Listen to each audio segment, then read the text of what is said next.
estudiantes de la ESAP, venimos acá mi compañera Luisa, mi persona Marcela Hernández, tenemos la compañera Esperanza Martínez. Entonces el día de hoy queríamos entrevistarlo para saber un poco como de la historia de Ambalema, todo lo sucedido desde sus tiempos de auge. Entonces pues aquí le vamos a hacer unas preguntitas y usted nos va... Okay. Entonces acá tenemos al señor Paulino Ñungo. Paulino Ñungo. Bueno, señor Paulino, entonces pues vamos a comenzar con la entrevista. Don Paulino, teniendo en cuenta pues la historia de Ambalema, pues, que fue conocida internacionalmente por el tabaco, quisiéramos saber cómo era la economía en esos años de auge. Bueno, pues yo me acuerdo cuando yo llegué aquí a Ambalema, pues yo estuve con mamá y con las dos hermanas allí en la factoría. Ahí llegamos mamá sacaba una o dos arrobas de tabaco y nosotros veníamos con las otras dos hermanas y mi persona y mamá y alisábamos la capa de tabaco en las ollas boca abajo, una olla de barro. Boca abajo habían como 80 ollas así, allá para el lado del río. Ese es larguero que hay allá por esos salones. Y alisábamos tabaco, de ahí lo sacaban para la prensa. Las mamás dejaban los muchachitos allá en la salacuna que era enfrente de los chinchillas. Eso era la salacuna, eso era la sanidad, no había hospital ni nada de eso. Eso ahí era las ruinas ahí de lo que había incendiado ahí de la patria, todas existía todavía. ¿Ese incendio fue en una fábrica? Sí, claro, esos incendios porque eso era la patria. Era la patria, donde está el hospital y están los fuegos esos de ahí para acá, eso ahí era la patria. Y allá donde es la escuela, esa era la factoría, allá donde está la prensa, eso como que ya se lo llevaron. Y aquí había otra que era donde es el cuartel de la policía, allá era otra tabaquería, era la Pinzón. Todo eso eran casas de para allá hasta colindar casi con la estación del ferrocarril. Ahí vivían todas las tabaqueras. Y allá varias veces, cuando estaban arreglando el Teatro Estrella, allá fueron a dar el cine, cuando comenzaron a arreglar el Teatro Estrella. Y que habían dos teatros, el Estrella y el Colombia.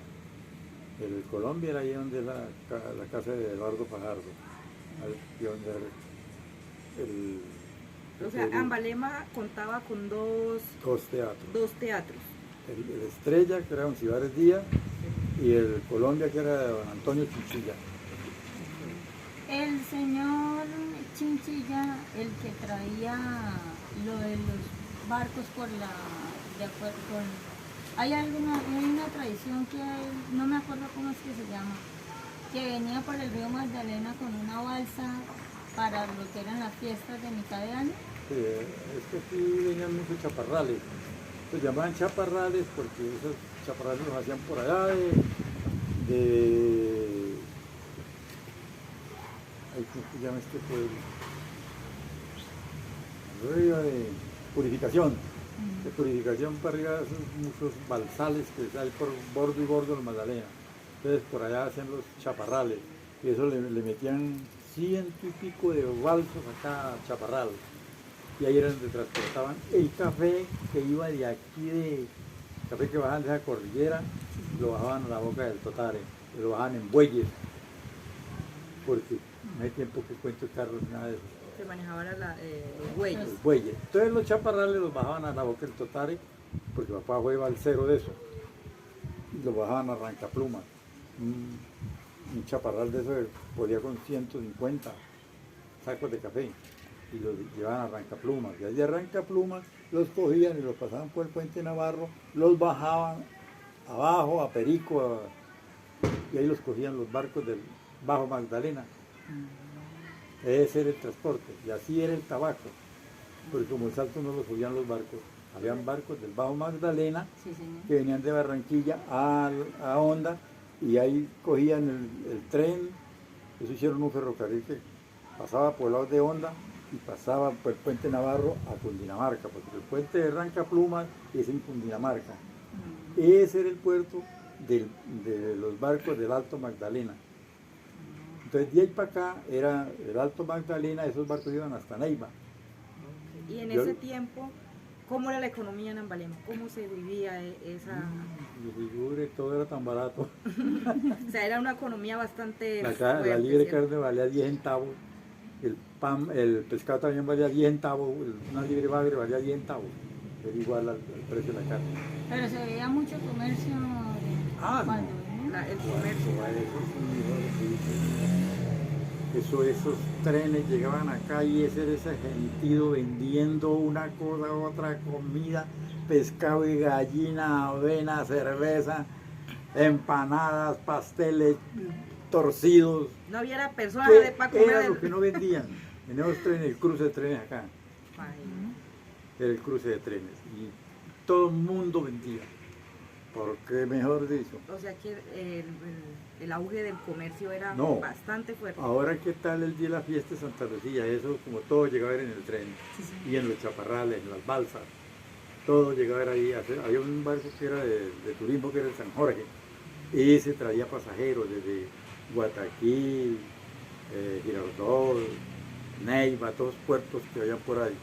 Y ese era de turismo, el San Jorge, porque habían de carga, había el 11 de noviembre, había el Honda, había el Girardot, había el Alfonso López que tenía 2 botes y era chiquito el barco, pero de una fuerza la marcha, tenía 2 botes.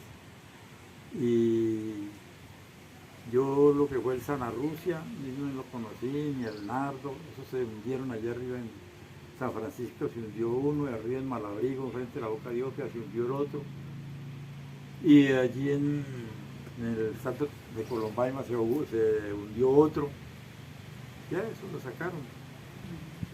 La autoridad vino y lo sacó, lo llevaron, todo eso. Eso no lo alcancé a conocer yo, pero conocí el 11 de noviembre, el Honda, el Girardot, el San Jorge y el Alfonso López. Esos sí los conocí. Don Paulino, y bueno, teniendo en cuenta pues todo el comercio que se manejaba pues con el ferrocarril y con los barcos, ya después de que se acabó esos medios de transporte, ¿Ambalema siguió con su economía estable o hubo algunos cambios? No, resulta pues de que aquí, pues, como no habían carros, el único que tenía una volqueta vieja era un Fruto Camargo. Una volqueta que era de prender con pura manivela acá adelante. Y ese sí tenía una volqueta. Y el otro que trajo un carro lujoso fue Napoleón Ramírez, hijo de José Ramírez. Ese sí trajo una berlina. Le decían así porque era allá de Berlín cuando se acabó la guerra. Entonces eso vino acá. Y otro que trajo otro aparato de esos fue, ¿cómo se llamaba? También trajo una berlina aquí a Ambalema. Fueron los primeros carros que trajeron los osos aquí a Ambalema. El resto no había carros. Don Todo Paulino, era, y digamos la economía, ¿cómo fue decayendo esa economía? ¿Cómo fue digamos, esa... eso fue pasando, porque aquí por lo menos cuando llegaba la fiesta de Santa Lucía, uy, santísimo, ese era un sentido muy bestia. La iglesia era allá en la iglesia vieja, todavía no existía donde está la iglesia, porque eso era todavía ni había plaza ahí todavía, ahí hubo plaza, y fue plaza de mercado hasta cuando comenzó el padre Chamizo a hacer la iglesia. El padre Chamizo era el padre, ¿qué? ¿Cómo era que llamaban?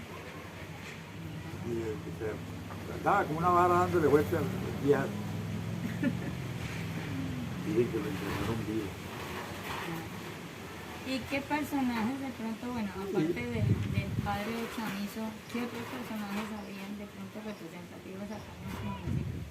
Pues estaba el mago Lember, que ese sí era mago, verdaderamente era un mago. Sí, ¿no? También lo conocí yo, dando números, y verdaderamente pues le hacía a uno ver lo que no es, porque era mago. ¿Y qué es de cierto que cuando él se murió, que vinieron unas personas de negro y se los llevaron? No, eso era pura mentira. Es mito. Sí, pero no cuando él murió, sino cuando murió un tío de él, don Ricardo, cuando eso hubo una tempestad que se cayeron las tapias del campo de fútbol, la capilla no era allá donde estaba en el cementerio, sino acá más acá, a la entrada. Y eso cogió y eso volvió las estructuras, las enchipó todas y hecho lo volvió nada, eso se acabó. Hasta que la hicieron allá donde está hoy en día. Eso que abrieron la tumba, eso es mentira. Eso no fue nada de eso. Puro mito.